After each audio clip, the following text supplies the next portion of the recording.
I'll turn to the clerk. I'll turn to the clerk and let her do the introduction, and then I'll read the collection notice. I'll get this right yet. Go ahead. Thank you very much, Mr. Chair, and welcome everyone to tonight's meeting. Joining us this evening are Councillor Kiley, Councillor Hutchison, and of course, Councillor Neal as our chair.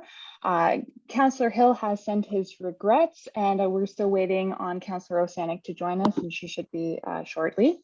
Joining us from staff are Paige Agnew, Commissioner of Community Services, James Barr, Manager Development Approvals, Lindsay Lambert, Senior Planner, Ryan Leary, Senior Planner of Heritage Services, myself, Elizabeth Fawcett, as Committee Clerk, and Blair Johnson is our meeting host for this evening.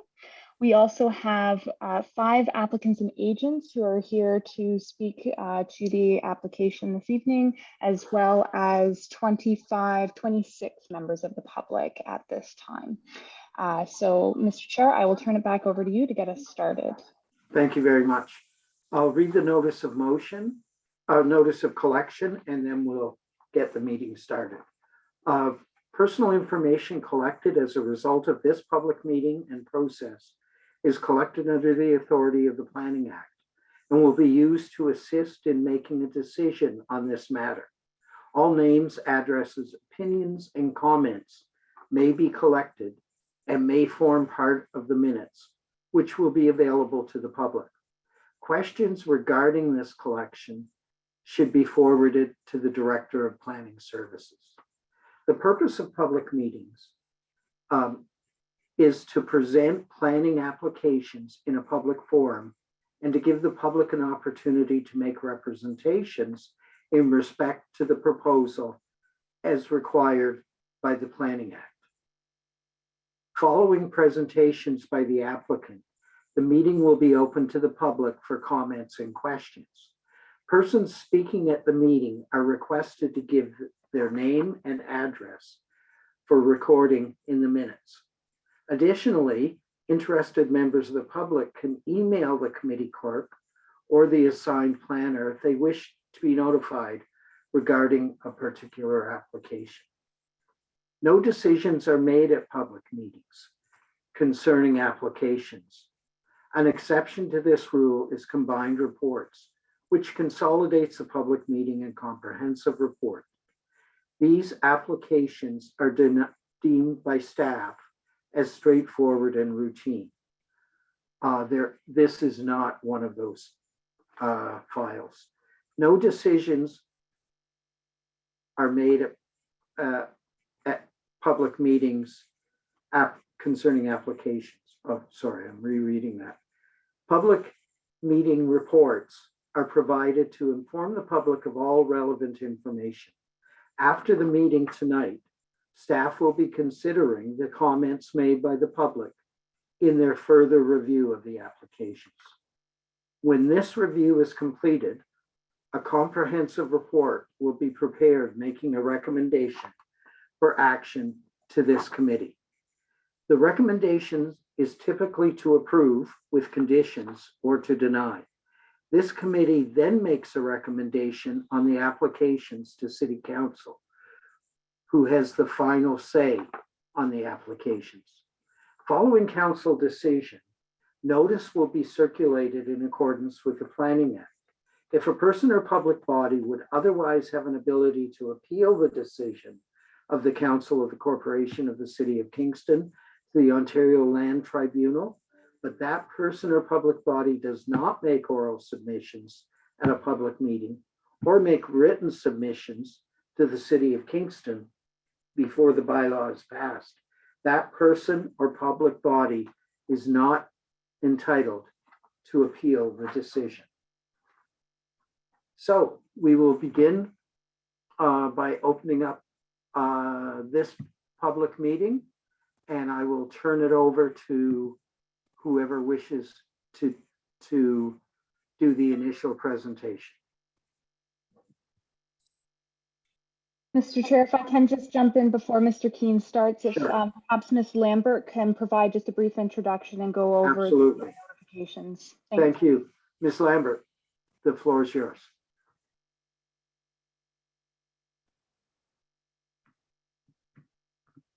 And you are muted. There you go. Good evening, Mr. Chair. Thank Good you. evening.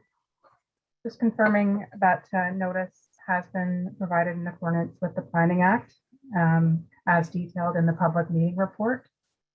We have received approximately 46 pieces of correspondence, both positive and negative with respect to the proposal at this point.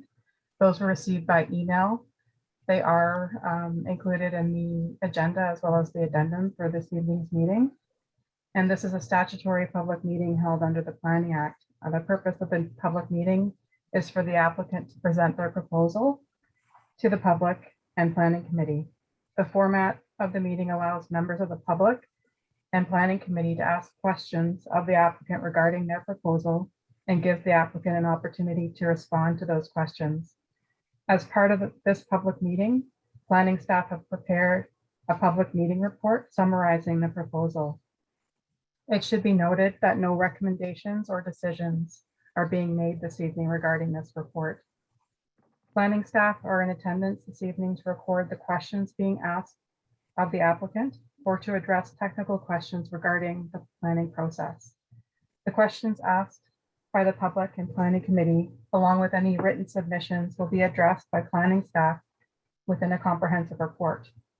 After the technical review and assessment of the proposal by the city has been completed, planning staff will bring a comprehensive report with recommendations back to Planning Committee at a future date. Thank you. Thank you very much. And I will just mention, given the complexity of tonight's public meeting, we have granted up to 30 minutes for the proponent. I believe Mr. Keene is here to speak. Thank you. The floor is yours. Well, thank you, Mr. Chair, and good evening. My name is Mike Keene, and I'm a land use planner with Photen Consultants. And I thank you for the opportunity, along with the Planning Committee, to present the application for Union Park this evening. And we're here this evening to discuss applications for official plan amendment, a zoning bylaw amendment, as well as a plan of subdivision. And later in my presentation, I'm also going to bring to the attention of the public that this is a project that will be subject to community benefits as well. I'll tell you a little bit about my client. The name of my client is Signalized Developments Limited. And this is a partnership between two Kingston-based, well-organized, well-recognized heritage developers, Abna Investments and Kingstown Development Corporation. And both the principals of those companies are with me this evening and will assist with questions later tonight. And some of their projects that you might recognize would be the Smith and Robinson building, the latest work to the Frontenac Club, just two examples. The senior housing component of the project is also a partner, and this is Signature Retirement Living. And you might know one of their projects, which is called Kingsbridge Retirement Community, and it's on Centennial Drive. It opened in 2019, and it's become an integral part of the Walkway neighborhood. We also have assisting tonight is Barry Podolsky, and Barry is a heritage expert, and Barry's on the call tonight to assist if any very specific heritage questions come along. So those are some of the members of our team that are present tonight to assist during the question period. Next slide, please. So this is a broad community slide, and by no means is meant to include every special feature of the community. But what you can see on the slide is the central location of the property in the middle of the image. And you can see how it's surrounded by institutional uses, such as Queen's University to the north, and of course the former Kingston Pen to the south. There's this strip of institutional land up the center of the property. You can see the bus routes that are in proximity to the site and a spattering of other nearby uses, including everything from parks to university campus lands. Next slide, please. This is now moving in a little closer on the site that's part of the discussion tonight.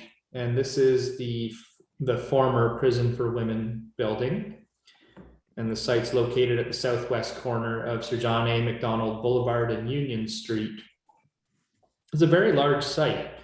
It's a little over 8 acres in size, and it has frontage on Union, Sir John A. Macdonald, and King Streets. So you can see that on the slide. And what's important to note, and it's come up during some of our other conversations, is that the heating plant and the Correctional Services of Canada Museum is not part of these lands. Those are separate lands that remain in federal ownership. Next slide, please. I want to start with a brief discussion to provide some context for the design that we're going to speak about, because we've actually been working on this project since about 2018. And one of the first things we had to establish was the heritage views.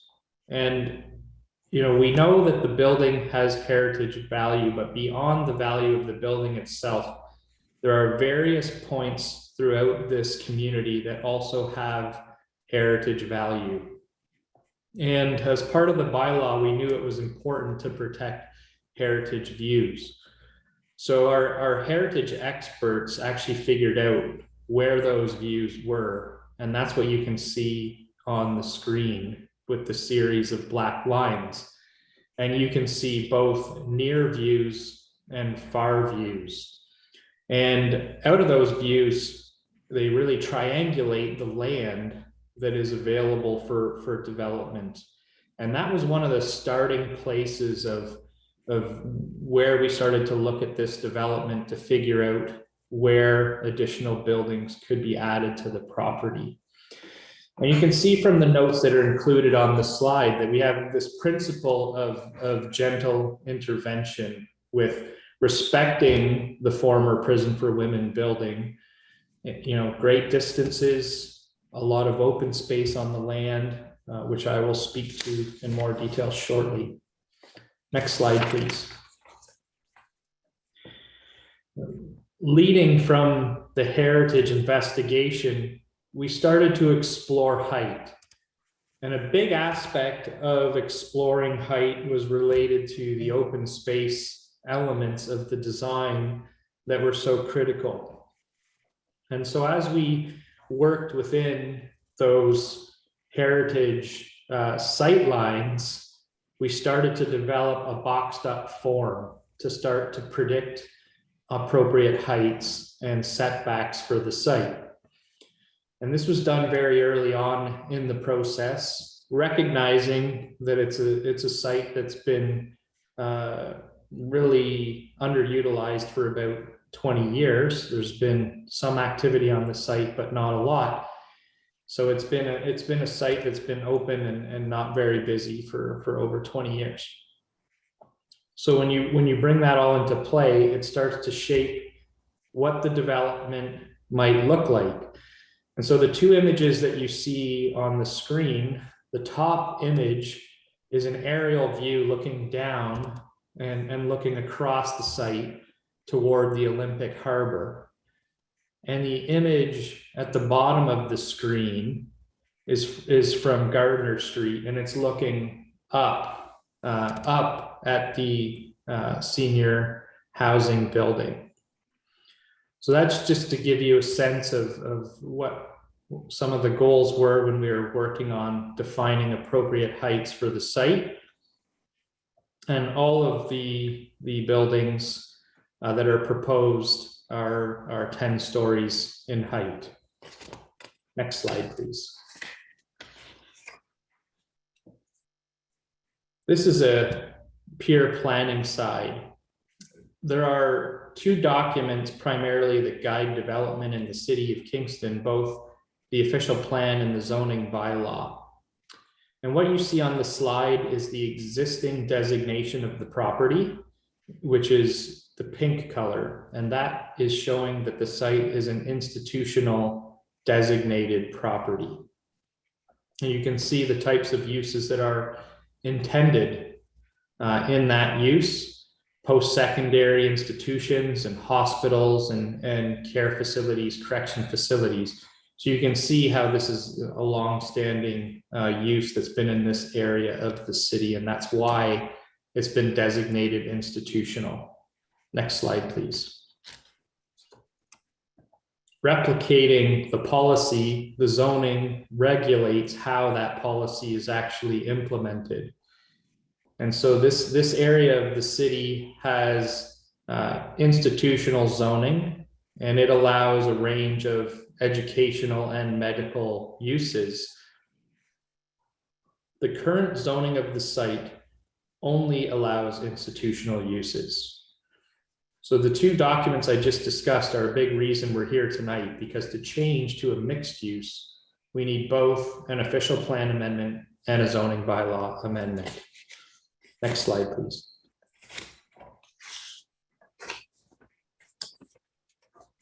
So moving into the intent of the application, I want to first talk about the open space that we're proposing for the site, and I'll try to give a relatively simple breakdown. The buildings take up 25% of the proposal of the land, so leaving 75% of the site open.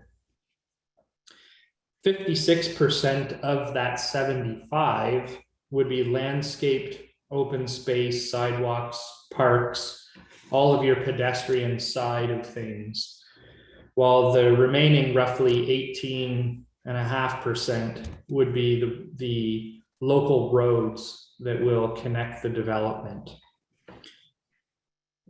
So when we look at this site, it's important to remember that the site is a brownfield site, and that the current building is functionally obsolete, meaning that the way the building is laid out inside is really unusable for anything other than a prison. And in fact, that form of prison was retired when the prison was closed. So these were some of our starting places for when we started looking at how do we create this carefully designed compact community. And the starting place is integrating that mix of uses while still preserving and respecting the heritage, maintaining those heritage sight lines, and vice versa, also maintaining sites out to Lake Ontario. And we also were very concerned with creating a permanent pedestrian pathway through the property. So that became a defining feature to connect both Union and King Street. Next slide, please.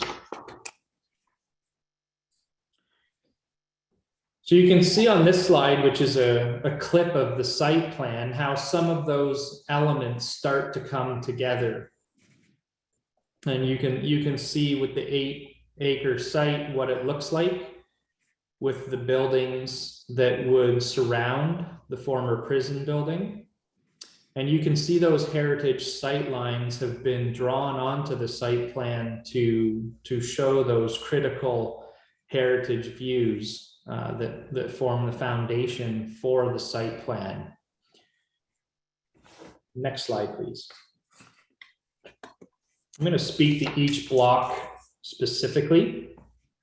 Block A is a future development block. But what we're trying to do through this application is set the policy framework for that future development. So what we're doing is we're establishing official plan policy along with a heritage strategy.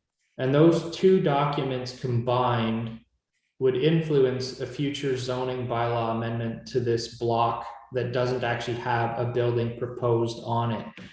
But in setting up that policy, which is a later phase, we wanted to think of what we want to achieve there. And what we'd like to see happen is a residential building with ground floor commercial uses on it. We certainly anticipate that it would be likely a two-towered building sitting on top of a ground-oriented podium. And those elements are captured in the site-specific official plan policy that we're proposing for the site. So this site would actually require a future zoning bylaw amendment application and a future heritage impact study that would have to demonstrate how the policy we're putting in place in the official plan and the policy through the heritage strategy are properly implemented. Next slide, please. So Block B, which is the former prison building, is planned to be a residential condominium. And the design would see 24 units. The existing building is about 4 stories in height, and that wouldn't, the main building wouldn't change in that regard. There would be underground parking underneath the convenience parking that you can see on the surface that would serve the tenants, and extensive bicycle parking and interior and exterior amenities on this site. And this block is the foundation for the development. What you can see in the bottom image is the annex wing. The annex wing is not very old. And if you've had a chance to go inside the building, you'll know that the floors actually don't align very well. And as such, our plan is actually to remove the current annex building and replace that with a new wing. And that will improve both the look and the functionality of the building. It's roughly the same size as the existing annex building. Next slide, please. These are just a couple additional renderings of Block B to help people visualize what the project will look like. One of the themes of this project is to take what was a closed community in a prison, a closed housing really, and turn it into an open community.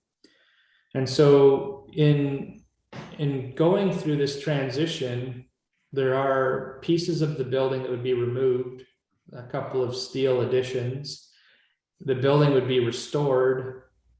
The bars come off the windows, and we would really like to introduce balconies as well. And this is part of this going from a closed community to an open community. So there's not a lot of balconies, but certainly to make these nicer places to live, we would like to introduce some balconies into the design. Next slide, please. This is just showing you a more architectural elevation of what the building looks like today. And it gives you a sense of the land and the topography and how the new wing would align with the existing building when it's rebuilt. Next slide, please. So Block C, which is on the west side of the property, and this is next to the longest length of remaining wall, is also proposed to be a 10-story building. And this building would see a 2-story podium with an 8-story building above it, with 2 8-story buildings above it. And the hope here is to bring the complete suite of retirement living to the neighborhood. So there would be 74 senior apartment buildings, apartments rather, and the 141 retirement suites would be a mix of independent living and assisted living. So that you would have the full suite of retirement needs in this building. The ground floor has many amenities, such as a spa and a salon. And we're setting up the zoning on this block so that if the owner of this block wishes, they could open all of those uses up to the community for use. And it'll have extensive outdoor private amenity between the wall and the building that would be secure and private for the residents that would live in this building. Similar to the other building I showed you, you might have noticed by now there's a real lack of surface parking. And that's because we're trying very hard to have minimal parking on the surface. So these sites, each block will have independent underground parking to service its parking needs. So you can see that there's very little parking to assist with negotiating that around. So on the slide, you can see the bottom image is looking at what I would call the front door of the building between the two buildings. Next slide, please. We've got a couple more renderings of the retirement block. And the top image is an aerial view, just kind of looking with a cutaway of the wall to look at the green space that would be between the wall and the building. While the image at the bottom of the screen is looking up from King Street, and it's looking at a pathway that we will speak about shortly. Next slide, please. Block D is on the south side of the former prison building. It's the southmost building on the site. And it is proposed to be a hotel with ground floor commercial uses. We would hope to bring a restaurant to the Sir John A. Macdonald frontage, for example. This is proposed to be a 10-story building with a 4-story podium. And in the current layout, which is not overly refined yet, would see 119 hotel suites in the upper 9 floors of the building. And similarly, there's very little surface parking. It's intended to be convenience parking. Although you can see the bright teal colored parking spaces, those are going to be dedicated shared parking, just a couple of them that would be available to the entire development. And again, the bulk of the parking for both bicycles and vehicles would be in the underground parking for the site. Next slide, please. This slide is again showing renderings, a couple of renderings. So we're looking down an aerial view, looking across the front lawn of the former prison building and its relationship to the proposed hotel. And then the bottom of the image is looking at the view from standing across the street on Sir John A. Macdonald Boulevard. And we've just tried to move far enough that you get beyond the wall between the heating plant and the proposed building to get you this shot, which actually makes it look closer to the street than it actually is. And I point that out intentionally because you can see in the top image where the setback is from that existing wall to where the front of the building is located. And while it's not very visible in this image, the building actually has a very small floor plate, and that's intentional so that we can maintain the views of the museum that are behind it. So the building is intentionally short so that it doesn't interfere with that other heritage building. And it's snugged up against the wall and the heating plant as much as was possible. Next slide, please. So this block is the proposed park block and connecting pathway. The image on the screen is the landscaped plan. And this West Yard Park has heritage value in the way it's terraced down to King Street.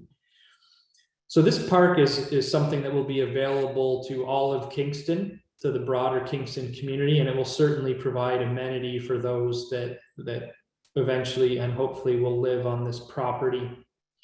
And it will make that firm connection between a proposed intersection at Union and with King Street. Now, if any of you know the topography of the site, you'll know that it's actually quite a grade change, from King Street up to where the property becomes flat. And we did explore accessible options, and it's basically not possible without significant ramping. So there would be obviously aspects that are accessible, like the trail will be accessible at the top, and the top part of the park would be accessible. But to get down to King Street would have stairs. So people that have wheeled mobility issues would not be able to use the stairs. And I just want to point that out because some people have brought it up in some of our other meetings, but I don't want that to detract from the fact that this is an incredible connection for the site that will be available to the entire development. And you can see some of the uses that are proposed, such as a play area and, restoring the former tennis lawn and the trellis with the swing set. And there's enough land at the top that would be, excellent for having unplugged performances, for example. And it's also important to note that this is the area that has the most mature and stately trees, and all of those trees will be retained. And some of the elements that we'd like to bring back are things like the former orchard, which you can see in the top left corner of the park. Next slide, please.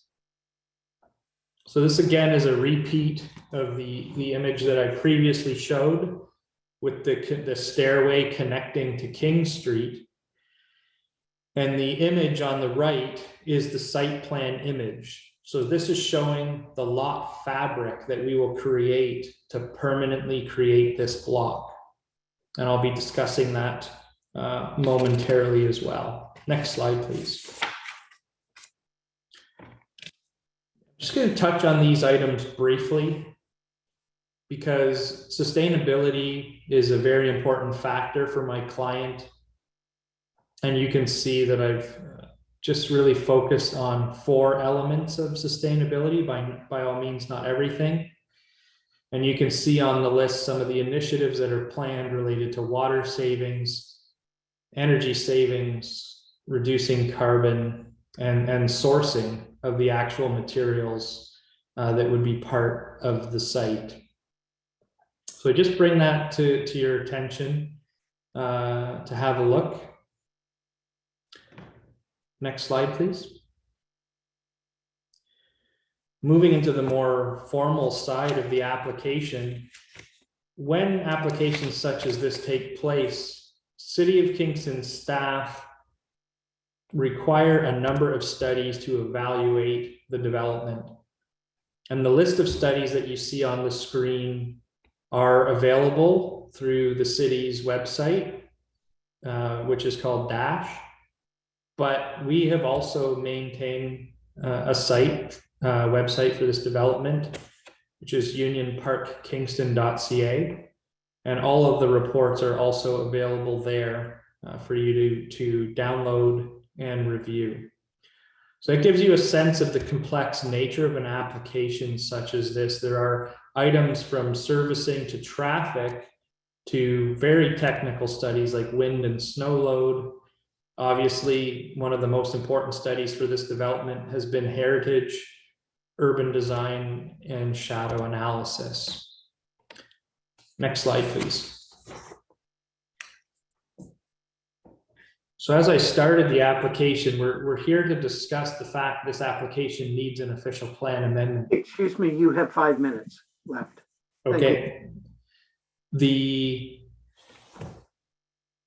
official plan amendment is from institutional to a site-specific policy designation that would allow the mixed residential and commercial use.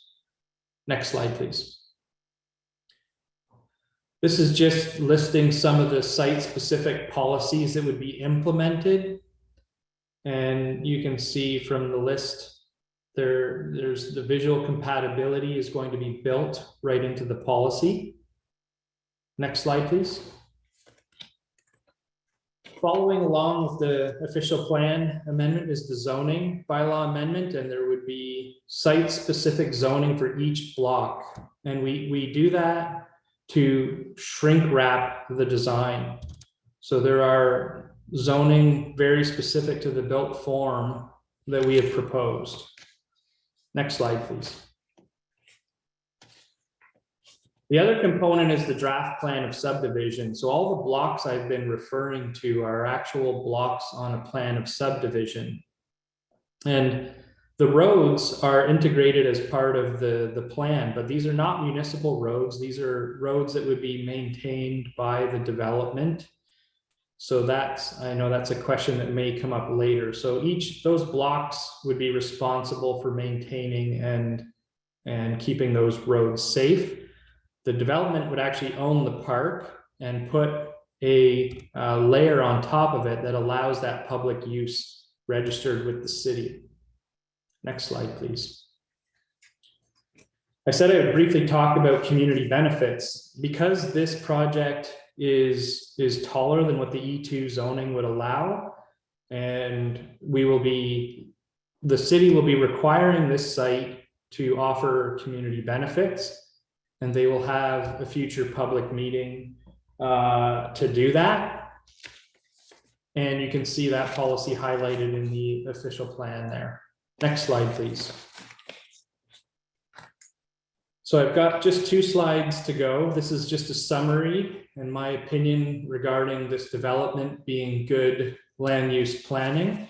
And I'd really like to just move to my final slide, where I do have a couple of notes that I would like to share. And this is just to brief the committee and the members of the public on some of the public engagement that has taken place. And I do want to thank the community on behalf of our team. And I do want to note how much we've appreciated the input that we've received on the project so far, all the conversations, emails, and phone calls. And there is tremendous interest in the project, as I'm sure we're going to hear shortly, evidenced by the letters that have been provided. By our count, there were 44, but I noticed Ms. Lambert said there were 46. So it's possible a few more have come in. Of those letters that have been received, which my count is based on 44, 28 of those were unqualified letters in support. There are 8 letters that offered qualified support or were more technical in nature and with qualifiers and questions, and 8 letters that were in opposition to the project. And I want to ensure everyone that we're going to carefully consider all the letters that raise questions, and our team will be focusing on those over the next few days, most certainly. I want to draw attention to one letter in particular, which is the P4W Memorial Collective, which is a group that we're working closely with to form a memorial garden, at least. And there's other elements for sharing as well.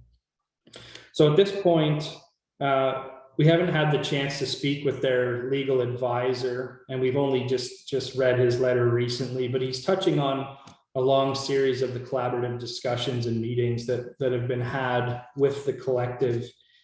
And, there's been many productive meetings that actually started with city staff to initiate those. And, our plan continues to evolve as we work with the group. And we believe we have many common goals with the group to respect the history and the heritage of the site. Moving forward, there's an agreement that has been put in place, or a draft agreement, to help establish this formal relationship between the 2 groups. And we're quite happy that they've retained a lawyer to assist them at this point. Back on July 13th, the draft was presented to them and had been gone through clause by clause, and it was suggested they should retain a lawyer. So we're happy they've done so. It's been quiet later this month, but now we have a letter from their legal representative. And so we understand that there's at least 2 unresolved issues to be discussed with the collective. And I want to assure them that we're hopeful that an agreement can still be reached between the 2 parties. And we're committed to continue to work with them through this process. So that concludes my presentation, and I look forward to assisting with questions. Thank you very much. And you were almost dead on for your 30 minutes. I appreciate that. Thank you. We will now go to Ms. Lambert, who I see is waving at me. So she'll have the floor, and then I'll introduce the process for the public. Thank you, Mr. Chair. And through you, the staff also wanted to touch on community benefits as part of this statutory public meeting. As we noted in the public meeting notice and the public meeting report, input regarding community benefits is welcome at this meeting and is encouraged. Additional information will be provided to the public regarding community benefits as staff work through the technical review of the applications. And there will be additional opportunities for public engagement through the city's Get Involved platform in the future to provide additional input on community benefits as we work through the technical review and the application moves through the process. Thank you. Thank you very much. We'll now turn to the public. I just want to mention that each member of the public is given 5 minutes to make comments or ask questions. I will give you a 30-second when you get close to the end of that. You will have an opportunity to ask those questions. What we typically do is we cluster 5 or 6 of those questions together, and then the proponent's planner or our staff, if it's of a technical nature, have an opportunity to answer those collectively at the end of those 5 or 6. So it doesn't become a dialogue, but your questions will be answered. So I will now turn it over the controls to the clerk, who will name the people in a specific order. And if you can keep me apprised of when we get close to those 5 or 6, that would be great. Thank you.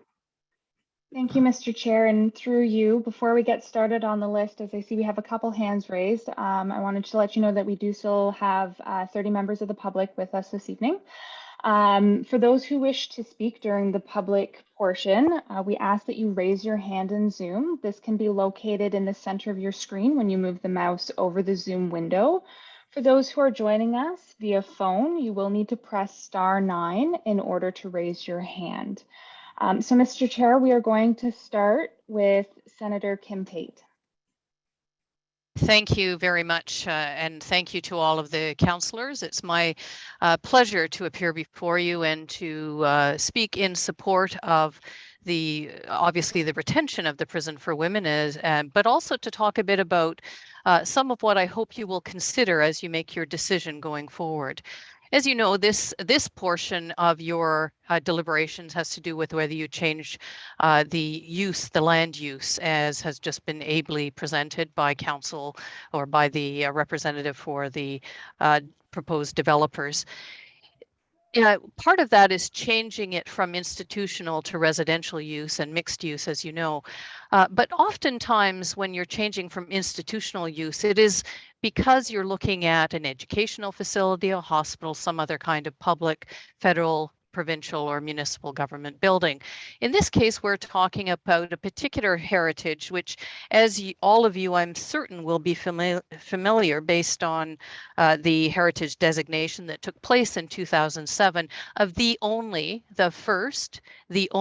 federal penitentiary for women that existed for approximately 7 decades. As many of you will know, I spent had the responsibility and the privilege of being a part of that history for some 25 years. And I was very pleased to see that the reach out by the developers to the Prison for Women collective. Certainly in their development project, their part 6, when they talk about the fact that they plan to have information about the historical significance is vitally important. But as I note from the submission from the collective itself, all that entails at this stage is a memorial garden in which there is absolutely none of the historical significance of either the prison or the history that was painstakingly laid out in the application for the heritage status. Now, I understand on October 20th, there will be a consideration of the heritage status. I would urge that as part of the examination that all of you as members of council consider is ensuring there is a heritage impact statement. If there was one, I was unable to find it. In the moment that we're in, where as part of the residential schools, and many of you will know, many of the Indigenous women who were at the Prison for Women were residential school attendees prior to being at the prison.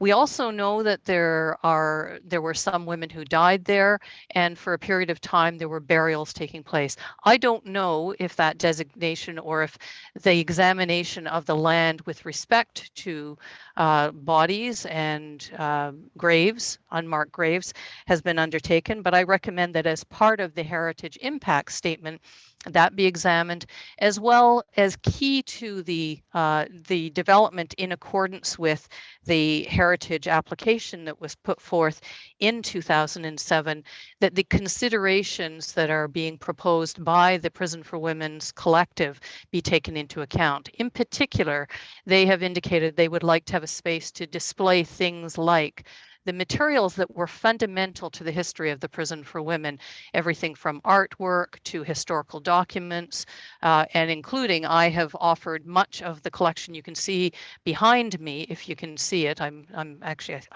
not certain if you can see me or if you can just hear me. Okay, you can't hear me. So there was an entire collection of artwork, documentation, some of the first prisoner created news material, video material that could be made available. And if you are familiar with some of the work that's been done in other jurisdictions, not just around prisons, but certainly in Britain around the Holloway prison, the Parramatta, what was initially a detention area for women and then eventually became a prison for women. There are certainly examples of this where it's been this kind of initiative has been taken that has been very well received, and in situations where it is not, I would, dare I suggest, not as significant as the history that the Prison for Women poses for Canada writ large, and in particular for the city of Kingston. And so that is something that I think is vitally important. And an area within the primary building of the Prison for Women would be fundamental. There are also examples of this sort of approach that have been taken. It's wonderful to hear the development of something like a garden and public space for performances. There are also examples where, in particular, Indigenous peoples have developed galleries, mixed-use housing, including subsidized housing and hotel development, such as the Sketchaways Hotel that exists in Vancouver. If any of you have visited it, has a gallery, has residential as well as artists. Contributions in the heart of the downtown east side. So I would highly recommend that a heritage impact statement be required, that it include the components that I've mentioned in terms of an examination of the grounds, that it also include consultation with the primary stakeholders, if I can characterize it that way, the women who are part of the Prison for Women collective and those who serve time at the Prison for Women, with a view to developing a clear heritage component to this development. It is my understanding that there is absolutely 30 seconds, please. Thank you. No concern about the development per se, but in fact, there has not been agreement for the heritage component that a healing garden is not even supposed to mention the names or the history of the prison for women. And I think that would be a significant disservice to the city of Kingston. Thank you very much for your time. Thank you for your deliberations. And if I can assist in any way moving forward, I would be happy to do so. Thank you. Who's next, Elizabeth? Mr. Chair, next to speak is Mark Addo, but I do believe this might be Roberto Aberto. So I'm just going to double check. Yes, good evening. It's Roberto Aberto. Mark Addo is my colleague, one of my articling students that's working with me on this matter.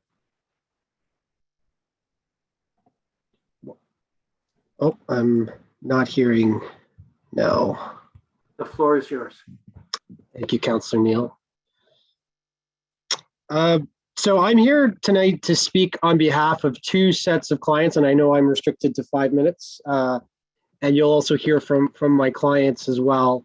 I'm here to speak on behalf of Ann Hansen as a representative of the Prison for Women's Memorial Collective, as well as Jackie Greer and Matthew Dixon, residents of 33 and 35 Gardner Road, right adjacent to the site. So again, my clients will speak directly. We've provided written submissions, so I'll do my best not to repeat those submissions, just supplement them briefly. With respect to the Prison for Women's Memorial Collective, as a personal note, it's been an extreme privilege to work with these folks. Their passion is admirable and their goals are the epitome of being positive members of the community. Real life experiences and important parts of trying to capture and I think Senator Pate's characterization of them as stakeholders, I think is a maybe underwhelming in that they've done so much. So to start off, my clients do want to clearly credit that the applicant has been at the table. They are working with our clients. So that is very positive. Our clients are seeking two things: a commemorative garden and a gallery. And the discussions on the garden are not complete, but there's been much progress made on that front. There is substantial uncertainty around the gallery. My clients will speak further to the import of the gallery, as certainly Senator Pate ably provided more of the context for that, which I think would be helpful. I would note that the numerous heritage policies in the City of Kingston's planning instruments are relevant to this point. While the heritage permit is admittedly a separate matter, with no heritage permit granted, it's clearly still relevant to the lens through which the city hears these applications, including through the official plan policies and the policies of the PPS.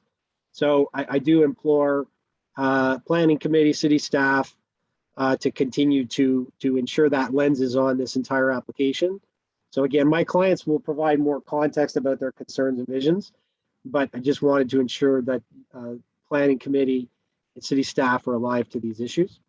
And certainly welcome further discussions with the applicant and look, I'm sure I'll connect with Mr. Keene directly after. In terms of my second set of clients, so this is a separate set of submissions on behalf of Ms. Greer and Mr. Dixon. They are longtime residents of 33 and 35 Gardner Street. They oppose these applications. They are concerned about substantial undue adverse impacts on their properties, including shadowing and overlook, arising from the two connected 10-story buildings that are proposed to be built adjacent to their backyard. So this is the two gigantic retirement-related buildings arising out of Block C. Aside from these practical impacts, there are concerns about the planning process. This is a massive and ambitious project, yet its focus appears to be primarily on issues of zoning. This type of spot planning is inconsistent with the city's planning policies, the Planning Act, and the PPS. And again, considering it's 358 units just for phase one, that is a huge transformation of the site. The appropriate process as we submit for a development of this scale with this degree of change would be through a secondary plan, so that it be conducted as part of, or that it be conducted as part of a comprehensive official plan review. Further, it's our understanding that there are still changes to the renderings that are forthcoming, and so critical that there's fulsome information that allows our clients to provide meaningful public input during this process. There are further details in our written submissions, so I don't propose to go through those. But in summary, these clients oppose these applications, and you'll hear further from them. Thank you very much, councillors, for your time, and have a nice evening. Thank you. And who's up next? Mr. Chair, next to speak is Jackie Greer. Thank you, Ms. Greer. The floor is yours. Matt Dixon and I are actually together on one computer, and he will speak first. Okay, good evening, everyone. Thank you, Roberto, and everyone at City Council for giving us this opportunity to voice our concerns. I want to start by saying Jackie and I are not anti-development. We are just two homeowners who love our houses, backyards, and way of life in historic Portsmouth Village. The Union Park site is at a much higher elevation than us.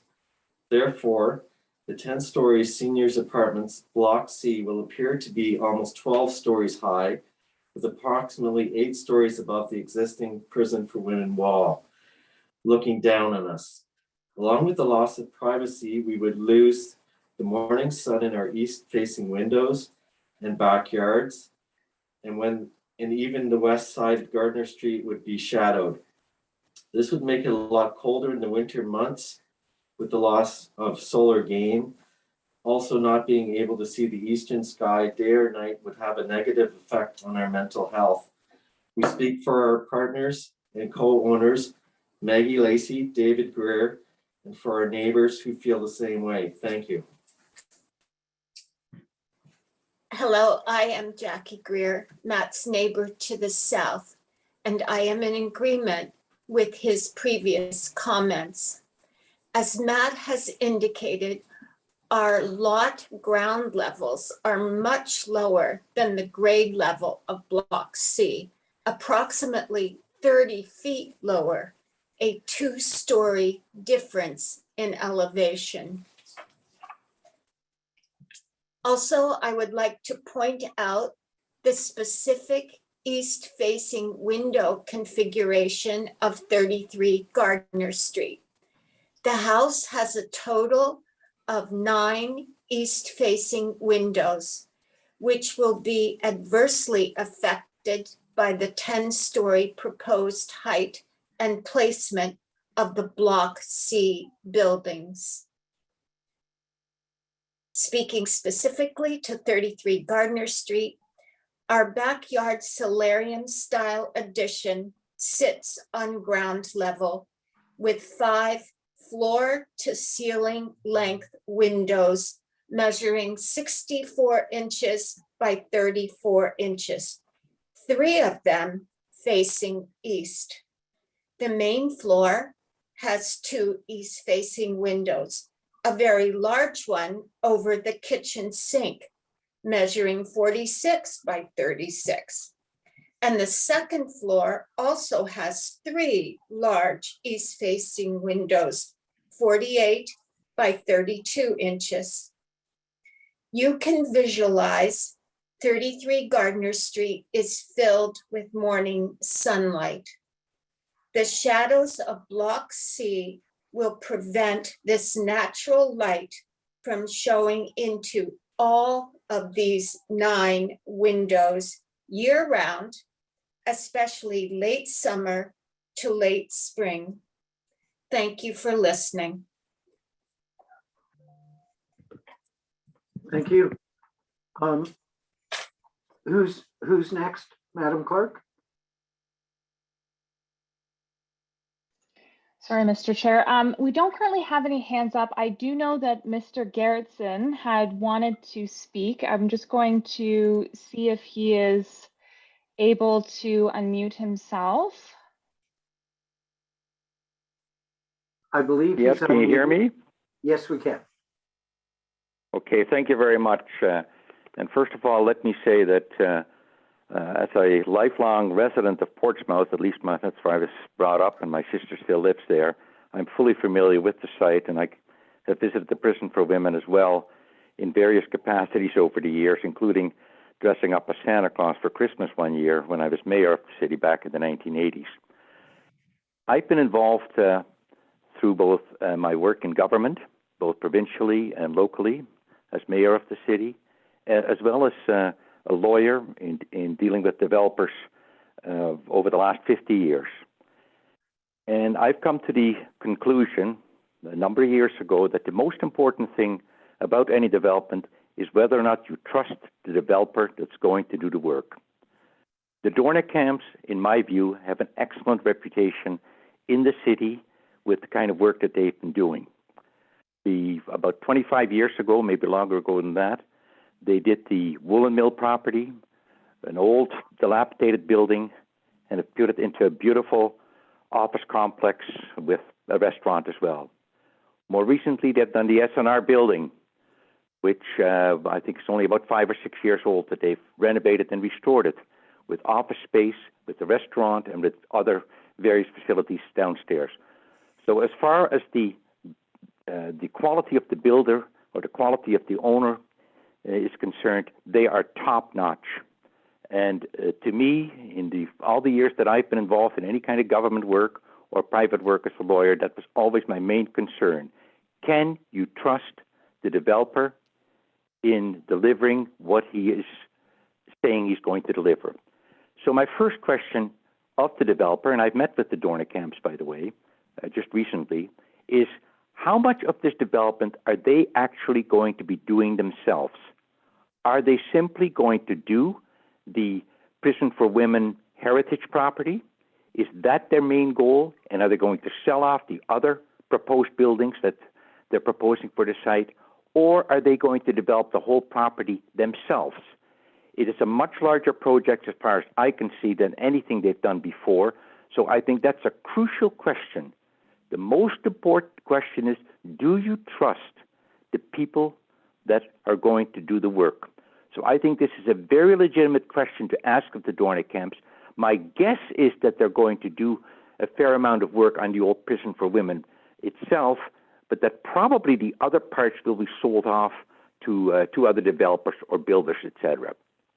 I obviously have a concern about the height of some of the buildings because you are at the height of land with respect to the rest of Portsmouth. And some of the concerns that have already been raised by some of the residents just a few minutes earlier are very correct. A lot of the sunlight from the east will be totally obliterated, well, forever, I suppose. Is this the best that they can do with that property, realizing that they have to make a profit as well on whatever they develop?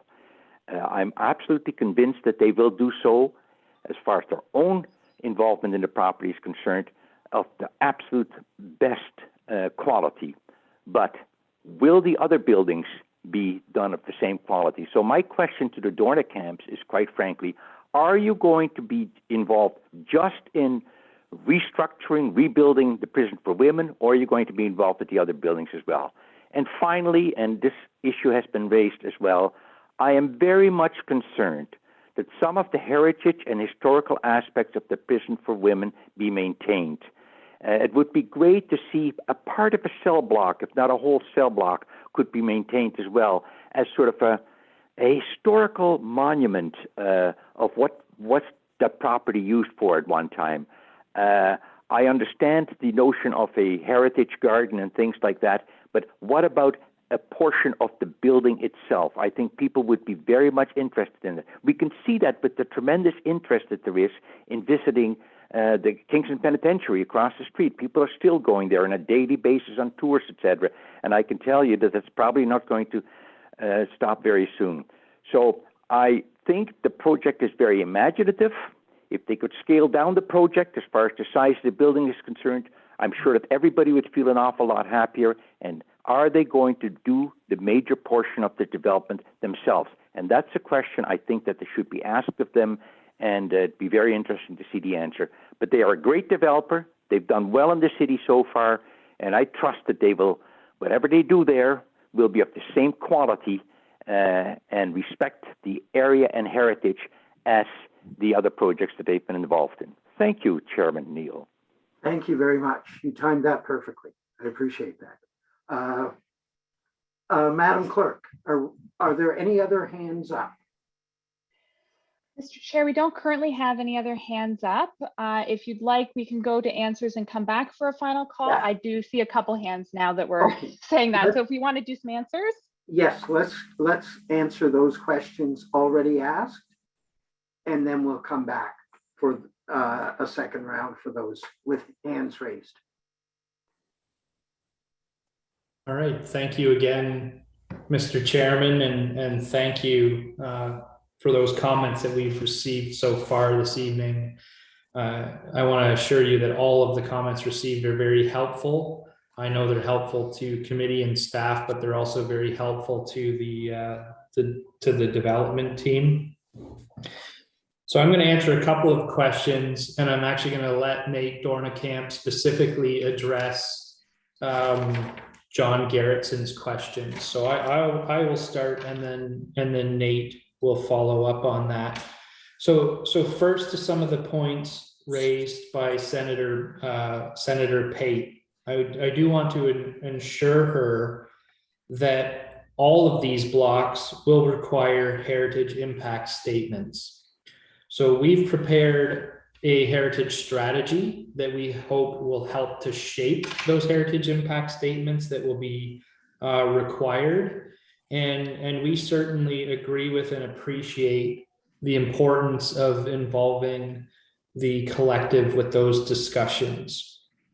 So that is something that is ongoing, and I think I can respond to Senator Pate and the council, Mr. Alberto, regarding that ongoing discussion that is just really honestly just starting right now, and we look forward to continuing those conversations.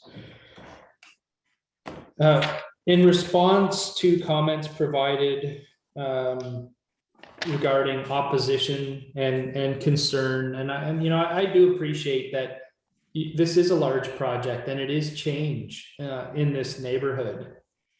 I want to assure the neighbors that our proposal was not prepared lightly. We did not magically just choose a number. In fact, part of our analysis was looking at those elevation changes and the existing wall and building that into our proposal. So when you actually look at the back of 33 Gardner, for an example, the backyard of that property to the wall, or rather to the back of their property, not actually to the wall, to the back of their property, is 46 meters of distance. And then that's followed up with the distance from the property line to the edge of the building, which is another over 15 meters. And then finally you have the building starting. So we're talking about quite a significant distance in regard to their backyard in particular. And that's, I think, fair to say is largely consistent with the entire row of houses. The house that we're closest to is actually the Union Street house. And that house building to building is 18 meters. So that's roughly the width of a road right of way, just to give you a comparison. And actually, I'm also reminded of another comment by Senator Pate regarding, the chance that there could be graves found. And what I'd also like to ensure the senator of, as well as this group, is that we've actually done stage 1 through stage 4 archaeological digs on the property, and no graves were found during that exercise. So there is some archaeological work remaining, but we have done significant investigation on the site, and I'd like to encourage the group to look closer at our shadow studies. And obviously I can't tell you it's not going to be a change to your community, but I just want to assure you that we have carefully weighed this through various experts in coming up with this proposal. And I'll turn it over to Nate Dornkamp to respond to John Gerritson's questions. Thanks, Mike, and through you, Mr. Chair. I'd like to confirm that we will be developing the former prison building, the hotel, and possibly Block A, if and when we come to something there. We will not be developing the signature product on Block C, is that's their line of expertise. But Mr. Garrison, thank you for the kind words, and those are words we have to live up to as well. So thank you.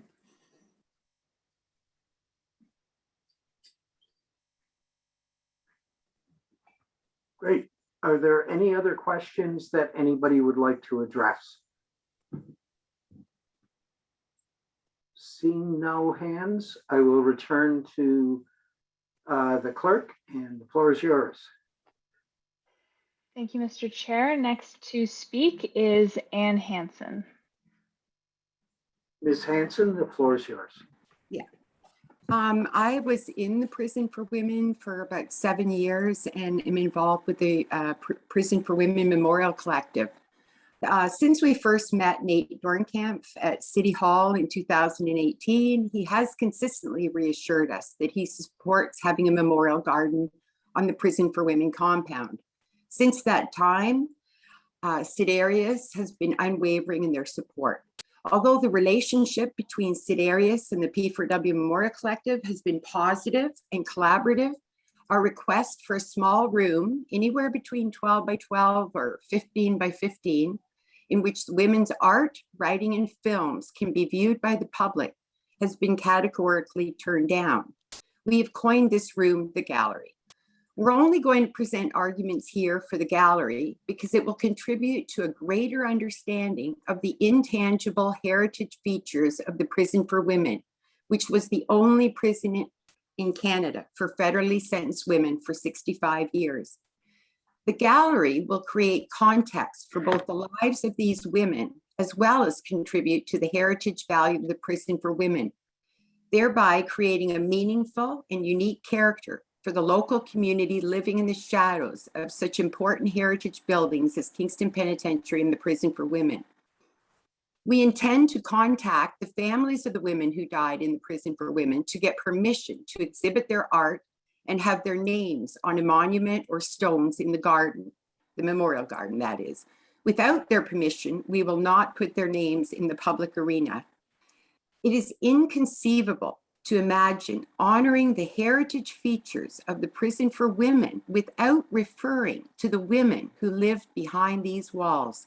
Without them, there's no prison, no heritage committee meetings. And yet, if we do not have a gallery or their names on a monument, these women will remain invisible and stigmatized as they were their whole lives. You have to remember that a disproportionate number of women were Indigenous, poor, and sexually abused, factors that contributed to their imprisonment. They were not born criminals, but rather were victims of colonialism, racism, and sexual abuse, factors that led to their criminalization. They do not deserve to be left invisible. If anything, the gallery will take away the stigmatization of the prison and the women who lived behind its walls, through exhibiting their art, poetry, writing, and films, which will help to flesh out these women as the mothers, wives, sisters, and aunties that they were in their lives. To not have a gallery or their names on a monument or stones will only emphasize their invisibility, a phenomena that plagued them their entire lives. The whole purpose of the garden and gallery is to remember the women who died, not forget them. We should also add that the gallery should be located in the old Prison for Women, or in the eventuality it is impossible, then at least in an easily accessible location in Union Park, so families and friends of the women who died can easily access it. Also, the city and Sidarius cannot underestimate the community benefits of having this gallery in Union Park. This exhibit of art, writing, and films will include sculptures, tight wires, which are exceptionally good prison newsletter that's enjoying a real resurgence right now. You could Google it, and short docs.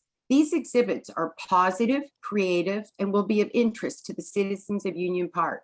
This will be the kind of place that people would bring visitors and add to the unique character of the community. In closing, we want to emphasize that our relationship with Nate Dornkamp and Martin Skolnick can be characterized as collaborative and positive. But as in all relationships, there's occasionally disagreement and conflict. So we hope the issue of having a gallery can be resolved with the help of the democratically elected city councilors who we believe would be representing their clients, the citizens of Kingston, by supporting a gallery in P4W as the ultimate heritage feature, the fleshing out of the women prisoners for whom the whole thing was built in the first place. Thank you. Thank you, Ms. Hanson. Who's next? Mr. Chair, next to speak is Donald Mitchell. Hello, Mr. Mitchell. The floor is yours. Good evening. Thank you. You can hear me okay? Yes, loud and clear.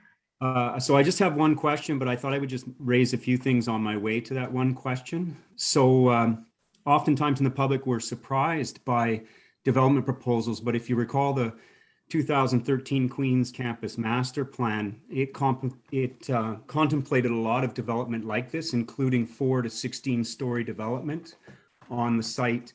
And I think that provides some context, particularly with the transportation proposal of the intersection that would be added. And I think just to raise one quick point, I think that we should be considering signalizing that for pedestrians, that particular intersection with Sir John A having known traffic issues. The Kingston Penitentiary and Portsmouth Olympic Harbor visioning, I think, has a lot of background as well. The Kingston Provincial Campus secondary plan has 2 areas of high density and a subdivision, I think have to be contemplated.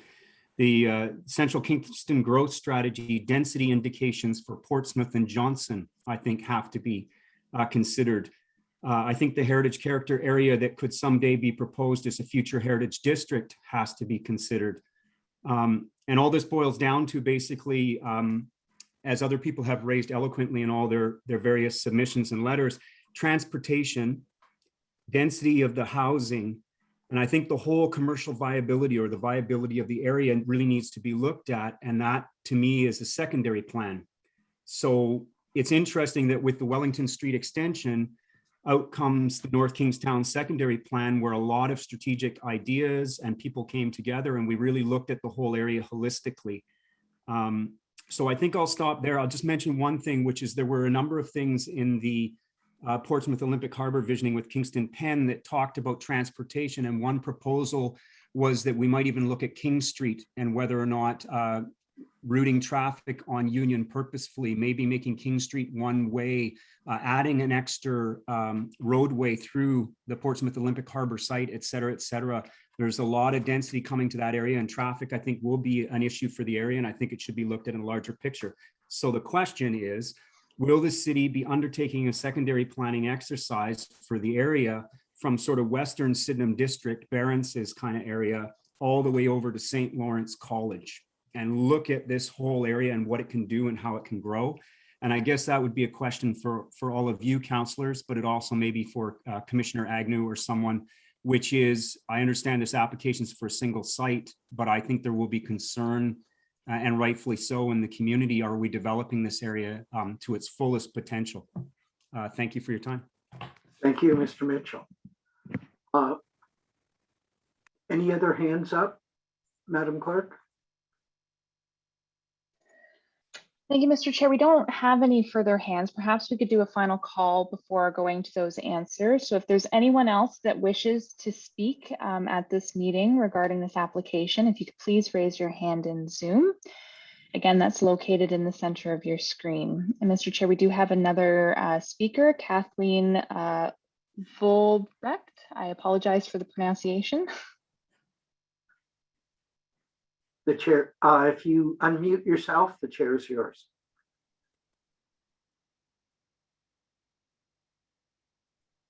I believe you're unmuted now.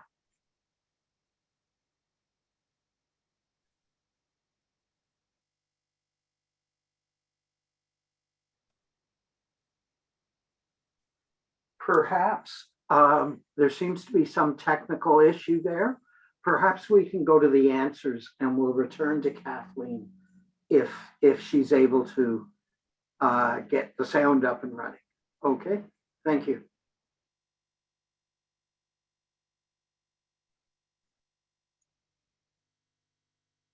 All right, thank you, Mr. Chair. I'll start, and I suspect it's possible staff may want to weigh in, and possibly other members of our group. But I again want to reiterate for Ann Hansen's benefit that it is absolutely our intentions to continue to build that relationship with the collective. And as you said, you know, we don't we don't always see eye to eye at the start. That's why we have these negotiations and we figure out a solution, and that's our commitment to the collective. In terms of Donald Mitchell's comments, I want to touch on the signalized intersection. So the development proposes 3 intersections. The intersection on Union Street with Queen's University is a major improvement that we're proposing. It would be a full traffic light intersection and crosswalk, and a major improvement to that bus stop. And if your neighbors know this better than anyone, that's a very busy bus stop with people actually flow out onto the road. So we recognize that, and it's part of our plans to make a significant improvement there. There will also be the connection on the north side of the prison with Sir John A. Macdonald is a right in, right out only. The southern connection, so in between the hotel and the Prison for Women building, there's a full movement intersection planned there that would allow all left and right turns. And at the moment, the traffic report says we don't need to signalize that intersection. So that's why we're showing 1 full signal and the other 2, at least at the start, are not. Those things can change over time, and you know, they're monitored and they're assessed in a way that we look to try to plan out into the future for how long it takes before something like signalization is required. So that is part of our application that we have put forward. And in relation to the secondary plan study, you know, all I can say there is that our plan is a site-specific official plan amendment to make this a special policy area in recognition there's not a broader Portsmouth secondary plan. But I'll have to let staff speak to what their intentions are for that area. Thank you, Mr. Chair. Thank you. Who else would like to speak to any of those questions? Perhaps somebody from our staff could weigh in on the whole question of a secondary plan, since it's been brought up a couple of times.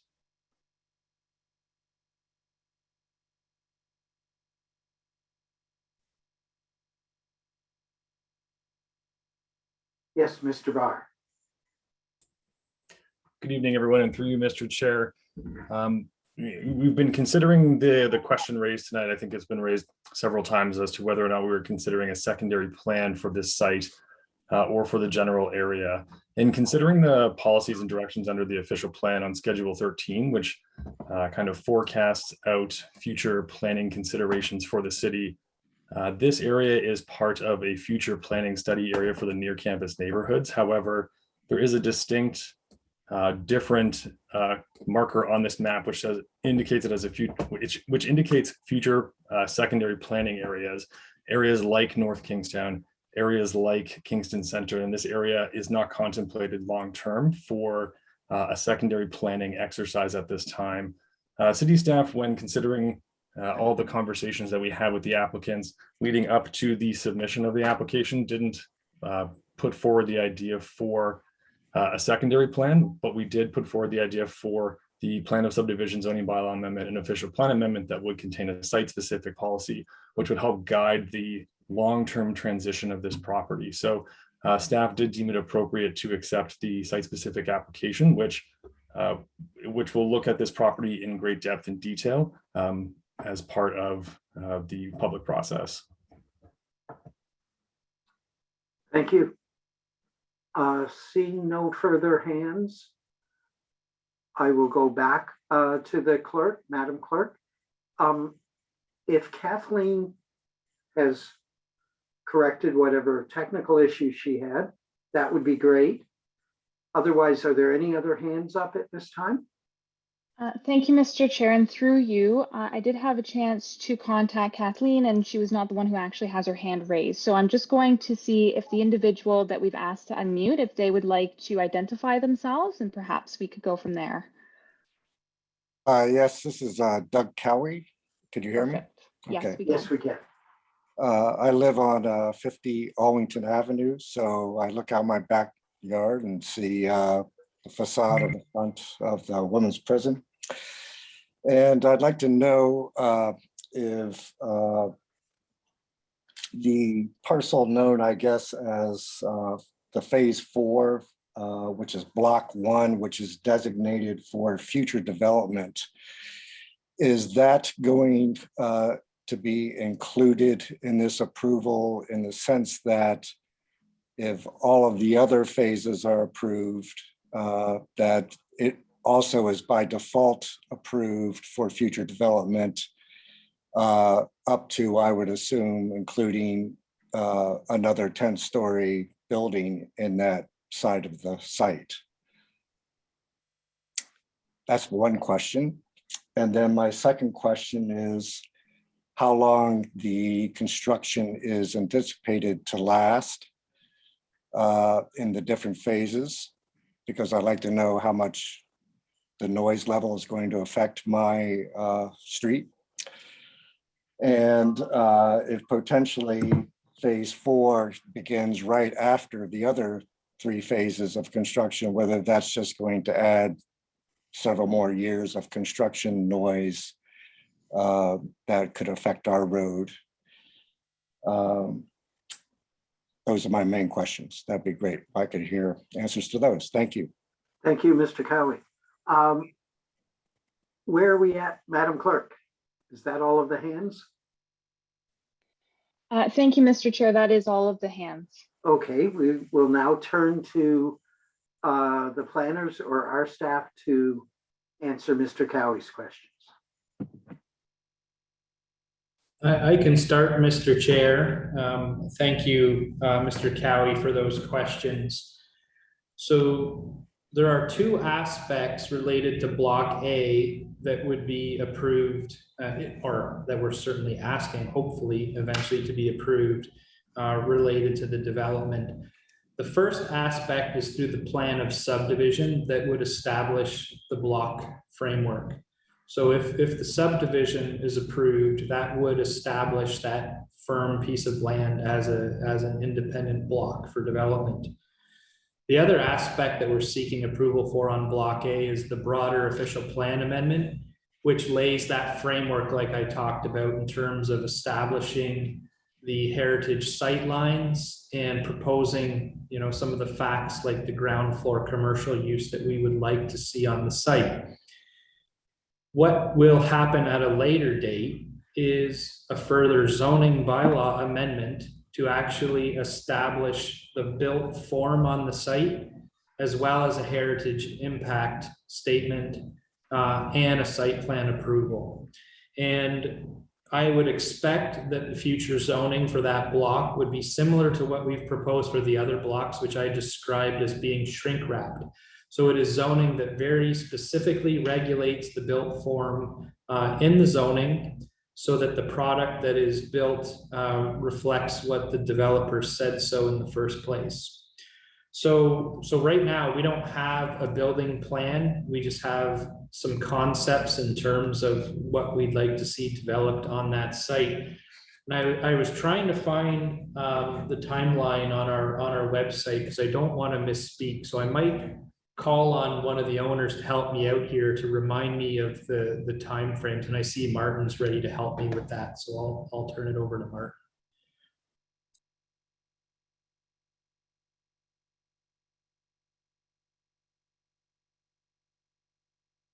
You're not coming through, Martin. Can you hear me now?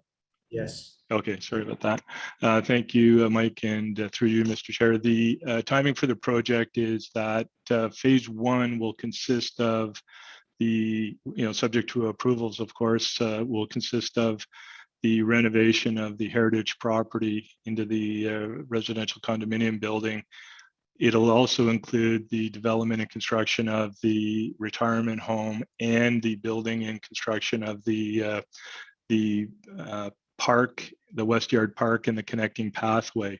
That's all phase one. Phase two would be the hotel.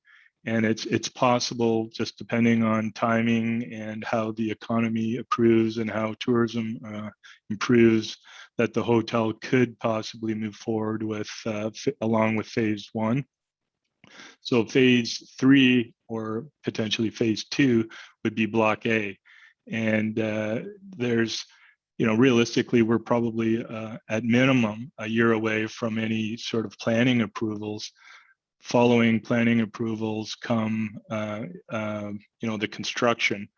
And that's usually about a 1.5 to 2 year period for the buildings that would be happening concurrently, hopefully. So blocks B, C, E, and potentially D would be happening at the same time or close to the same time. Block A is something off in the future. Hopefully that answers the question clearly for Mr. Cowie.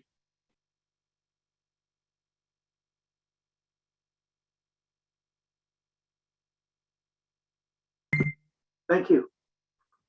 I believe that that's the end. I don't see any other hands up, and I believe all members of the public who wish to speak have had an opportunity to. I would suggest, I'm sure I'm not the only one tap dancing. I would suggest perhaps we take a 10-minute break, and then we'll come back and give members of the committee an opportunity to ask questions as well. So, Madam Clerk, if we can adjourn just for 10 minutes, that would be great. Thank you very much.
Hello, I will call the meeting back to order. And we are now, I want to thank the members of the public for asking a lot of really good questions. I'm now going to turn it over to members of the committee. And I just want to say that it's a slightly different format. The members of the committee have an opportunity to ask questions, and it will then immediately go to our staff or the proponents, planners, to answer those questions, to address those questions or concerns. Who among members of the public would like to ask the first round of questions? Councillor Kiley, I recognize you, and then we'll follow up with Councillor Hutchison. The floor is yours. Sure, thanks, Mr. Chair. Thank you, the proponent and members of the public, for the participation so far. I think this is an incredibly exciting project, and I'm glad to inquire on a few more items. I'm just wondering, perhaps Mr. Keene or perhaps Mrs. Lambert could talk more about the shadowing. We heard that was a concern from some adjacent property owners. And I was looking on Dash and I couldn't actually see the shadow study. So maybe we could get a bit more detail now, and perhaps even there's a slide that could be shown to committee and public to help them understand what the shadow impacts would be. That'd be helpful. Yeah. Through you, Mr. Chair. I was anticipating some of these conversations, so I provided the shadow study to the clerk. But for your benefit, Councillor Kiley, the shadow impact study is part of the urban design report. So it's starts around page 45. But I do have a clip from that document that I shared with the clerk, and I'd be happy to just walk through the slides quickly. So I'll move through this quickly. Next slide, please. So this is the March and September equinox. And, you know, there's the discussion points about our opinion of the impact on the blocks. And you can see at this time of year at 9 a.m., the blue color in the image is the shadow. And you can see how in that early morning in the equinox until December, actually, it's not actually till December, which I'll show you in a minute, but during the equinox, you can see how the first shadow, which we show is 9 a.m., is shadowing some of those homes on Gardner and Union Street. You can see that within half an hour, 10 a.m., the full hour, that all of those homes have no shadow on them anymore. And by 11 a.m., the shadow is really limited to the wall area. And if you know that neighborhood, there is significant grade change as well as significant forest cover in those yards. So that, this is, you got to think of this image as this is showing it as if there's no trees. This is building on building. Next slide, please. So this is moving through the day, and you can see how during those equinoxes, again, the morning shadow on those homes is very first thing in the morning and is really largely gone sometime between 9 and 10 a.m. And next slide, please. This is now showing summer. So obviously we have longer days at the summer solstice in June. So you can see that by 9 a.m., none of the homes on Gardner are shadowed. And so, when I don't want to say there's not a change to people's neighborhood, but in planning terminology of measuring impact, there's no impact with respect to shadowing in the summertime. Next slide, please. And again, you can just see at the top of the day, there really is very little shadow impact. And again, this comes from the location of the buildings that have been selected. And next slide, please. So this is now showing winter. And, you look out your window right now as we're, approaching the middle of October, 8 p.m. it's dark, right? So we're at the point where we're at the shortest day of the year, the sun is barely up by 8 a.m. on the 21st. And what you can see from the winter shadow impact at 9 a.m. is that the Gardner Street homes have no winter shadow impact. Because you can see 9 a.m. there's no shadow on 33 and 35, which are the folks that spoke this evening. Moving to 10 a.m., it's completely off that whole area. It's just partly on a couple of the Union Street houses. So in terms of measuring impact throughout the year on this neighborhood, we are talking about an hour, probably about an hour of change versus, wide open sky. But again, to keep in mind that this is not really measuring the fact that the rear area between these buildings is actually quite heavily treed. Next slide, please. This is always interesting because you'll note from all the times of the year, we measure the sunlight from the same time because this is an established parameter in the city. We measure from 9 to 5 regardless of the date. So you can see in the winter here, 5 p.m. is completely black. So that concludes those slides, Councillor Kiley, and I hope that offers some assistance. Does help indeed, Mr. Keene. I'm wondering if we could make that available to the residents who spoke, whether that's through you or the clerk, just to help alleviate some of those concerns. Excellent. That's great. So that's one thought that I wanted to clear up. Another is around community benefits. I'm not sure who would best speak to this, but the potential to use community benefits on this site to help establish a gallery, as has been requested by a number of members of the public and the senator earlier this evening. Is that something that could be at least considered or explored going beyond this meeting? Again, through you, Mr. Chair, community benefits are very broad and wide-reaching.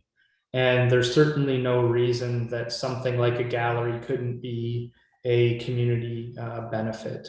So. Okay, great, thank you. That'd be something that I would look for contemplated perhaps a comprehensive report or whenever we get additional details on what the community benefits would be. I think having that as a top of mind consideration would be helpful. And finally, my last question is about height.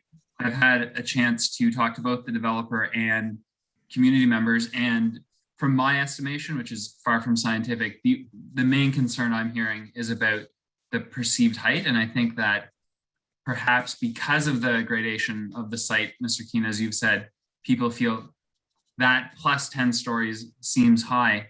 But I'm wondering if you could speak about the distance between the nearest properties and those buildings, as you mentioned in your presentation, and just reiterate to us how that plays out in terms of the perception of the building. How does it feel when you add the slope of the site and those 10-story buildings? Certainly. And again, through you, Mr. Chair, thank you, Councillor Kiley, for those questions. So there were a couple of elements in terms of designing the building that we were looking for in terms of establishing appropriate setbacks so that we could propose a 10-story building at this site.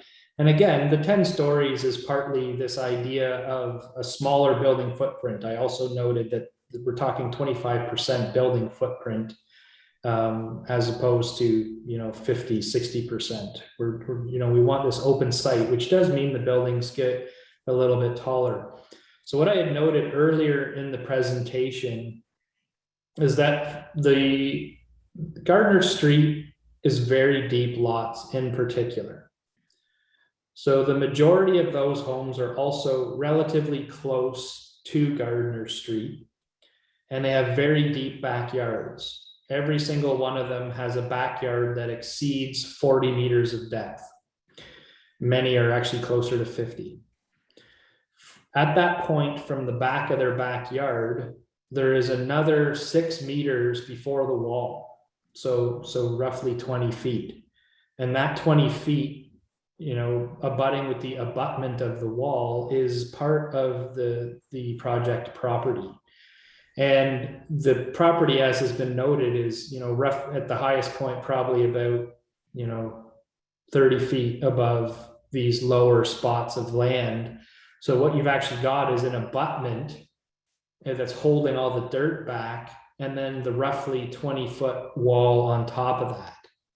So we're going from over 40 meters, we're going to 6 meters, and then we're going to an abutment and a wall that's, you know, ranging from 40 to 50 feet from the ground. And then at the closest, we're moving out another 13 plus meters at the closest point of the building. And that part's actually a low part, and ranging all the way up to over 25 meters at the backside. So when you start adding up all these meters, you could take, I'm trying to give like a visual comparison, but a typical road is 20 meters wide. And that's not the pavement, that's from pole to pole, from hydro pole, to give you a better sample of what that looks like. We're talking 3 times that width from the back of the building to the back of the building. You know, versus a downtown, you know, where we have buildings like this almost abutting, and we're quite focused on separation, distance, and all the rest. So hopefully that helps to paint a picture for, you know, how far that building is away. And, you know, some of our modeling in the urban design study, we model some of that. We have some renderings that show what it looks like. We picked the house in the middle of Gardner Street, and you can see when you look over the house, you look through the trees, you hit the wall, and then finally you hit the building. So we're certainly trying to show that the best that we possibly can, and are happy to continue those dialogues. Thank you. I'll leave it at that for now. Thank you. Councillor Hutchison, I saw your hand. Thank you, Mr. Chair. I had a certain order, but I just want to make an observation regarding the shadowing. I was there the other day and I looked at the analysis placards, and I'm wondering if the proponent has a comment. It seemed to me that in the summer in particular, the sunrise to 9 a.m. was simply missing. It's not there. It only starts at 9 a.m. The sun rises considerably before that. So I would think that people on Gardner Street would be concerned about those possibly 3 hours beforehand. So I'm wondering if we can look at that again. Is that a possibility?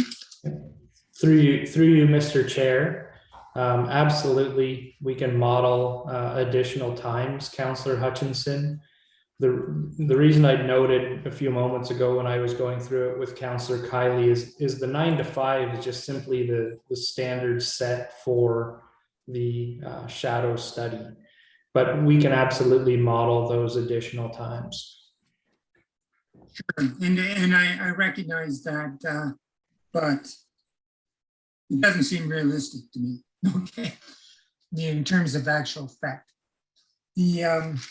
at some point, I suppose trees will come into effect, but at some point in the summer, particularly, it won't.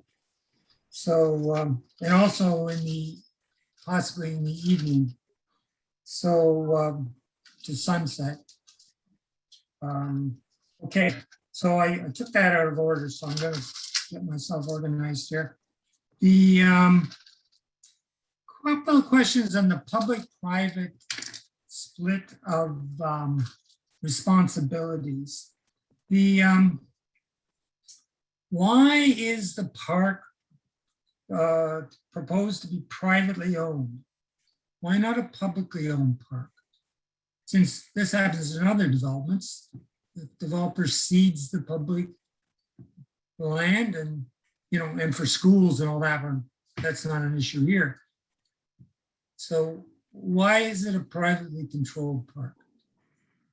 Certainly, and through you, Mr. Chair, we intend a very high order of design into the park, and we would like to maintain control over maintenance and upkeep of those elements throughout the process. Everything from mowing grass to maintaining the elements of the park. So We would hope that this committee would actually welcome that approach because it actually takes a burden off the city. It allows us through the 4 development blocks to share the maintenance equally, 25% apiece, and it just will ensure that it's well kept and honestly a superior park that your own parks department won't have time to maintain to the level of quality and detail that we would like to have there. So that's the reason we're proposing it as a public private park with the overlay for the public use. Okay, so I see, sorry, I don't mean to cut you off, Councillor. I just see that one of the owners, Martin, would like to speak as well. Thank you, Mike. Through you, Mr. Chair. Some other examples of what Mike was speaking about is we intend on actually catching the stormwater rain, the runoff, and using that for sprinkler systems throughout the project. So there's an example of why we want to maintain ownership of the park, so we're able to reuse rainwater. And to further what Mike said, we do want to maintain the level of the park to a much higher degree than what the city is capable of in terms of its budgeting. And I also want to be absolutely clear that the park, while it is privately owned, will have a public easement over it, so it will be fully accessible to the public all the time. I just wanted to clarify those. Thank you for that. That is basically the nature of my follow-up question on this particular issue. Oh, James, I think James Barr had his hand up. Mr. Barr, did you have a comment? I did, and through you, Mr. Chair, I just wanted to confirm that these are still details that we're reviewing through technical review as well regarding the parkland dedication and how it's going to function on site. Okay. Thank you. I can appreciate what Mr. Skolnick and Mr. Keane say and why they would want that. My main concern is accessibility and what the nature, and this is a note to staff, what the nature of the shared responsibility agreement is, what it allows and how so. So, because there's going to be a neighborhood there and there's going to be a neighborhood around that neighborhood. And so that's why I brought that up. I had questions, but I think they were answered about traffic, and which the public is well raised. Let's see. Oh, so my questions, remarks about the park are also mirrored in the nature of the agreement for allowing public use of the roads. This will be, usually they're ceded to the public at the end of the development, as Mr. Keane is nodding, it's the general way of doing things. So staff hopefully will come back with some kind of detailed explanation of what the nature of that agreement is. Will that be possible? That's the question to staff. Thank you, and through you, Mr. Chair, as echoed by Mr. Keane and Mr. Skolnick, they have put forward a proposal for these park lands, and we are reviewing them through technical review. Any details that we have for the parkland at the time of a comprehensive report will be heavily detailed through the planning staff report, as well as the presentation by the staff planner. Good. I take it as an affirmative. So I'm pretty affirmative. So the thing I've heard, I just wanted to raise this chance, like there's going to be retail and commercial at certain points here. So the thing I've heard from people is the need for, is there going to be a possibility for a grocery store? And through you, Mr. Chair, at this point, we don't have any tenants, and I see, again, one of the owners, Martin, is ready to speak to that. So I will turn it over to Martin again. Thank you, through you, Mr. Chair. There's probably the most common question that was asked of us at our open house that we had a week and a half ago was, would there be a grocery store? And our answer to that is that none of the buildings are actually big enough to house a full grocery store in terms of the ground floor space, but there is room to have cafes, bakeries, what I would call a boutique grocery store, so a smaller version, similar to something perhaps larger than Barron's, but smaller than the store up in Elgin or Glenburnie that I think most people know about and love to shop at. So our goal would be to, once we have approvals, we're way ahead of ourselves right now in terms of talking to possible occupants of the building. But once we have our approvals, then that's when we go do our marketing, looking for the right mix of commercial tenants that can service not just the project but the neighborhood. Thank you. That's thank you for considering that, and hopefully we'll keep an eye on that. This may have been treated earlier, but I just want to be sure. I'm concerned as, do you have a heritage impact statement? And if you do, what's it say? Certainly. So through you, Mr. Chair, at this point, we have prepared an overarching heritage strategy. And we have to still prepare, once that heritage strategy obtains some type of approval, we can then proceed with the individual heritage impact studies for each block. So at this point, we have not initiated the heritage impact individual studies because we're still trying to get through this strategy. And I would like to point out, because it's been brought up a few times, obviously it's causing some confusion. We proposed a heritage strategy for this site because we're not proposing the development on all 5 blocks at once. So we needed to understand the heritage of the area and the neighborhood, the sight lines, the various buildings in the area, and the uses. So we took a step back and proposed the strategy first. Once that strategy is in place, the detailed heritage impact studies for each block can take place. So at the moment, Councillor Hutchinson, you won't find that detail, but hopefully that helps explain why I promise you the heritage isn't missing. We're just one level above the detailed HIS studies. So it's forthcoming. Absolutely. Great. Okay, that's good.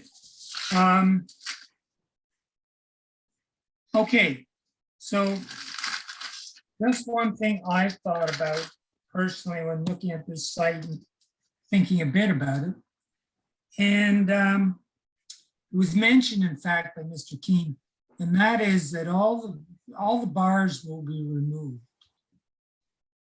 As a design feature, I would like it to be considered, and the question, Mr. Chair, is whether they will, is if in some form on some windows, those bars were retained, or half of them, the upper half or the lower half. I live in a part of town where bars on the windows are at the back. They're not necessarily that rare. So perhaps it bothers me less than it might some other people. But so the reason is to remind people what this is, what it was, what it is. You've heard about the question of names and the gallery, which Councillor Carley kindly brought up. So in terms of what it is, what it looks like from a distance, I think it could be done safely in some ways. And I'm not saying every window or leaving them as they are, because that might feel like you're living in a prison, but could perhaps be done some way. Is there any possibility for that? Through you, Mr. Chair, this is actually a perfect question for our heritage expert, Barry Podolsky, who we do have with us in the gallery tonight. And so I think I'd like to turn it over to Barry if he's willing to speak to elements such as bars on the windows. Thank you, Mike. Can I be heard? Yes, we hear you loud and clear. Good. Anyway, thank you for that question. Of course, I'm fascinated by the whole history of the prison landscape in Kingston, and I've learned a lot about it. And the prison for women, of course, is unique, national site, a dark site, but nevertheless important for our history. And I think that your suggestion about remembrance and learning from the site's history is highly important. You know, the idea of the memorial garden, the idea of archaeological aspects of the site, the idea of the gallery, and also the idea of incorporating fragments of the physical fragments of the building's legacy are very instructive for the future. And I think that one of the things that this leads to is the idea of a heritage interpretation plan where great ideas could be brought forward, like the one that you suggest, that give meaning to the site, but don't necessarily make it a fearful place to live. And I think that there are ways to creatively do this, and I look forward to participating to help out on that. Okay, I'll take that as a small p possibility. Okay. Thank you for that. And I do think this is great that we're developing this site. Okay, don't take my questions the wrong way. But when you listen to the public and other councillors, you realize there are some things we might improve. So however, part of the smaller part of that might be. Thank you. Thank you. Councillor Osanek, did you have, I do see your hand. The floor is yours. Thank you, Mr. Chair, through you. Thank you very much for this presentation. It looks like a very exciting project, and it looks like the community is pretty much like well behind this project as well in support. I heard about the trees, and thank you for trying to retain as many trees as possible along King Street. I support that. If you do want to run the park, you know, go ahead, and it's going to be a showcase. I know that even though GPSs will always bring visitors to Kingston, the shortest distance down Division Street or Montreal Street. Whenever I have any relatives or friends coming to Kingston, I say, do Sir John A and take it all the way to the lake, and then you turn left and go along King Street. So I really appreciate that you're going to make this corner right at Sir John A and King be a showpiece and look as, you know, pretty as possible, and trees really help with that. I did see a question in the addeds about the public walkway, or not a public walkway, the walkway from King Street going up to Union, and that will be public, right? Like there's not going to be any way to differentiate who might live in Union Park versus who's just someone walking by. So that will be public access, right, Mr. Keene? Yes, through you, Mr. Chair. Absolutely. You know, the block that we're proposing is the park and the full connection all the way to Union Street, and fully publicly accessible. And, you know, we're just at the point where we're starting to form some groups about what types of things might go along that public walkway, like interpretive plaques and things. So this is, you know, in one sense, it's not going to be a normal walkway. It's going to finally provide you that link between the two streets, but it's going to have some exceptional features, some exceptional plantings, and some exceptional, you know, signage or whatever the groups come up with that are going to help us to decide what should be on that walkway. Okay, excellent. And I know this might be more site plan, but there will be enough, like I know this is like a really busy bus stop at Union because you have Queen's University West Campus across the street, but I'm sure the city will be working to make sure that there is enough room there for, you know, buses dropped off, because we're going to have now so many residents living at Union Park, as well as all the Queen students, and just driving down Union in the mornings back and all the classes were on campus, running there, for an 8:30 to drop my son off. It's nuts right in front of West Campus. And now we're going to have all the people. So I think I saw in our big booklet that we have, and talking to the Dornan camps ahead of this meeting, that transit will try to work out so there's not going to be congestion, like maybe off. I don't know. What can you say about transits to make sure that Union Street won't be congested? What can you say about that, Mr. Keene, at this point? Sure, certainly. And again, through you, Mr. Chair, one of our major considerations has actually been that bus stop. And, right now, as you know that bus stop well, it's kind of informal. There's a bit of a sidewalk and a bus pad, and it's easier for people to flow onto the street than onto the grass because we're trained so well as Canadians to not walk on grass. So one of the things that we're planning is a significantly improved bus stop. Obviously, the improvements to that intersection with crosswalk. But you'll notice on the conceptual planning that we are also proposing a fairly large like patio area in that place. So, and firming up, that once a building is there, it will also more firmly, locate there would be sidewalk, but then there would also be like patio, like there would be hard surface where people can stand and would be cleared in the winter. So it's something that we're very conscious of in formulating the policy that we're trying to put in place for Block A. Okay, thank you. Thank you for that. I did get a phone call from someone, and I have spoken to Nate Dornenkamp about this, right? And so I know that there's no room in even the prison, or sorry, the museum prison there. They don't want to maintain a full cell block, from the P4W.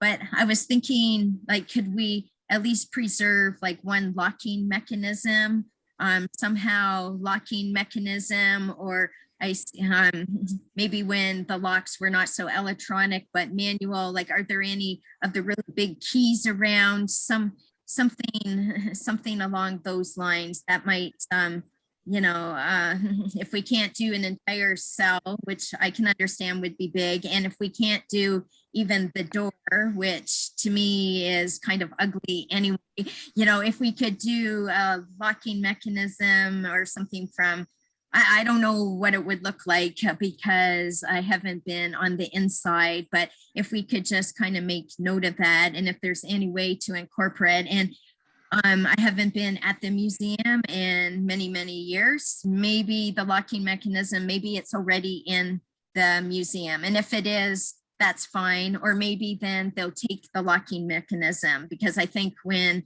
the museum was approached, I think it was the entire one cell block or maybe an entire door, but something along those lines, if that's at all possible. And I'm just speaking on behalf of the person who phoned me, and I don't see his name in the list of attendees. So I did promise him that it would be mentioned when we had the public meeting at Planning Committee.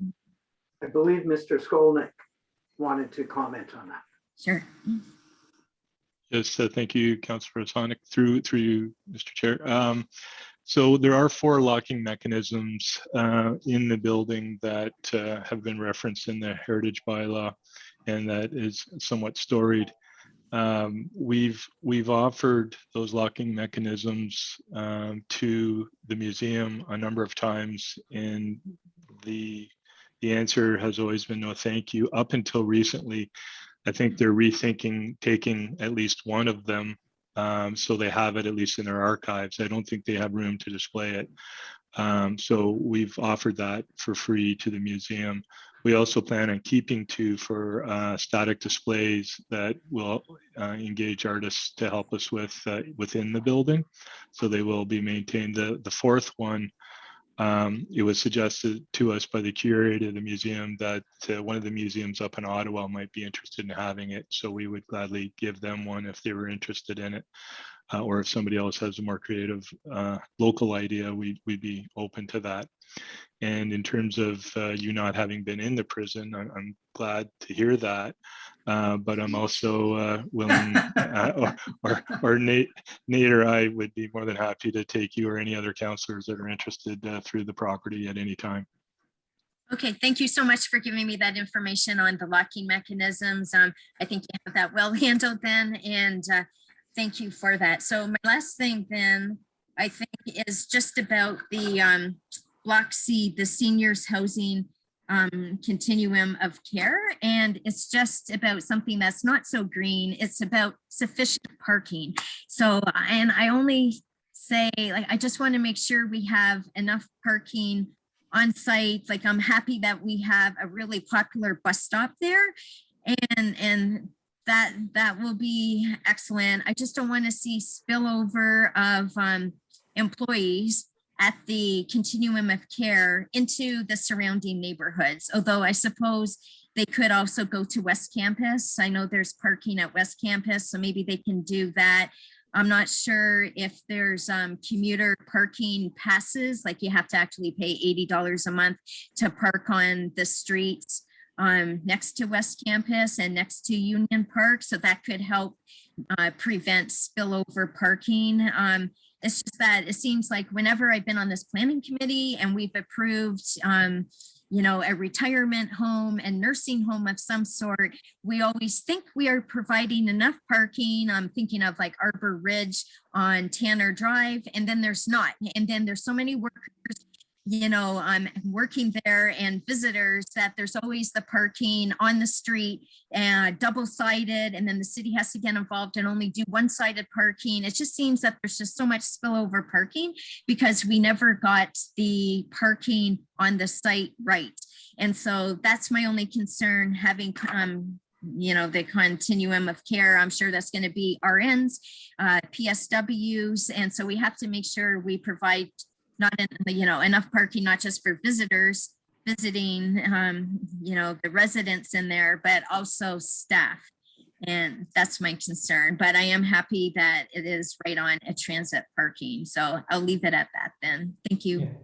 Yeah. Through you, Mr. Chair, I can just touch on that very briefly. We're very lucky to have a sophisticated partner, you know, in Signature for that block. And they basically told us the amount of parking that they need to accommodate their various shifts. The advantage we have with this site is that it's actually very easily excavatable.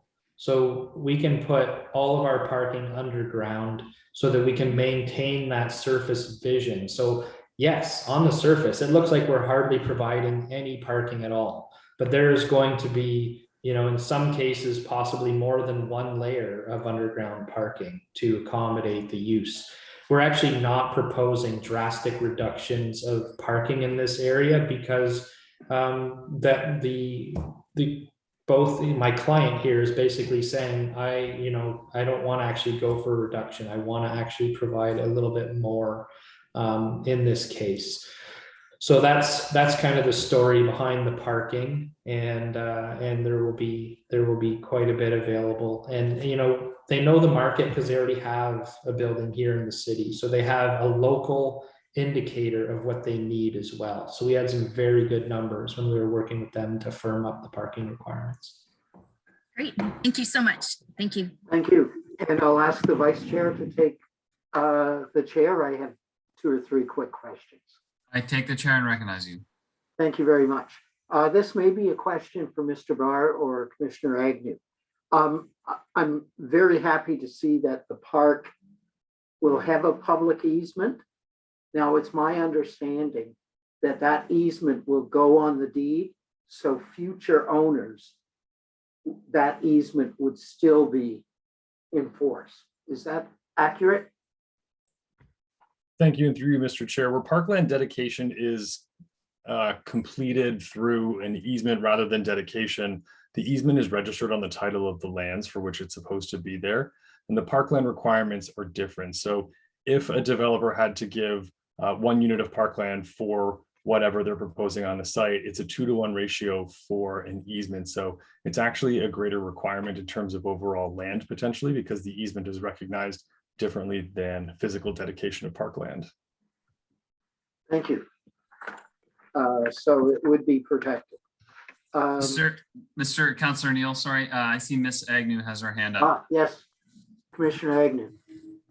Hi, good evening. Thank you. Just one quick thing in addition to Mr. Barr's comments there. When something's registered against the title of the property, if it changes hands, you can't go and remove an easement without the other party's consent. So that would be protected if there is a change of ownership going forward. Great, good news. Thank you. I was a little concerned because the seniors residence will have a fairly sizable population. And I was a little concerned that the park, which I'm in total support of on King Street, will not be, with stairs, would not be accessible for many of those people who are residing in that seniors place. I would be hopeful that you would find some way to make that accessible. I go to Seattle quite often because flights to Victoria are cheaper going through Seattle. And all along the waterfront, there's a very steep grade, and they have accessible elevator that will take a wheelchair or a person on a walker down safely. And I'm wondering if there might be, either through site plan or through the proponents, an opportunity to review that and perhaps make that accessible to all. Through you, Mr. Chair, and first I want to say the top of the park is accessible. So we really are just talking about the pathway from the top to the bottom that we've struggled with, because the ramping, if we did it through a conventional ramp that meets accessible standards, there'd be nothing left of the park other than a ramp. So I'm going to commit to looking at this Seattle example, and I know that our team will look at that. So make that commitment to have a look at that example and see, because we want it accessible. Like, we want this to be as accessible as possible. And, the stairs are a challenge for sure. Thank you very much. And I just want to kind of follow up on something Councillor Kiley said earlier. I really think it's critical that both a gallery and a remembrance garden is committed to, and I know you're in continuing negotiation, but I think it's critical, and I quite frankly would have some difficulty supporting this proposal if there isn't that kind of consideration.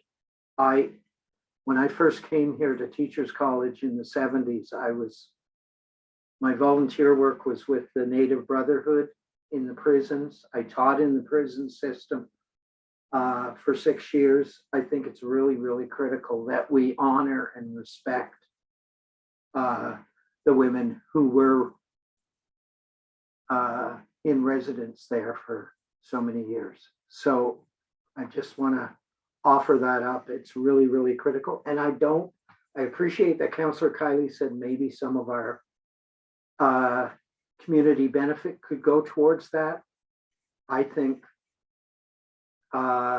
there's lots in that whole general community of Portsmouth opportunity to use the community benefit. I think given the density and the height of your development, I think I would be very, very disappointed if that isn't achieved in your negotiations. So I'll just say I hear you loud and clear. So okay. Thank you for the comments. You're very welcome. Thank you. So I guess I'm done. You can have the chair back. Thank you very much. And unless I see another hand, which I don't, I'm going to declare the public meeting complete. And something just came to mind. I received an email from a woman who's organizing a museum for Canadian women. And I will share that email with the proponents here, because some of those things that the museum here doesn't want might very well be welcome by the Museum for Women. So I'll share that email with you. So I will now declare this. I'll shut up and declare this meeting complete. We do have following up with the scheduled planning committee, but there's no actionable items on it. So we'll just quickly go through that.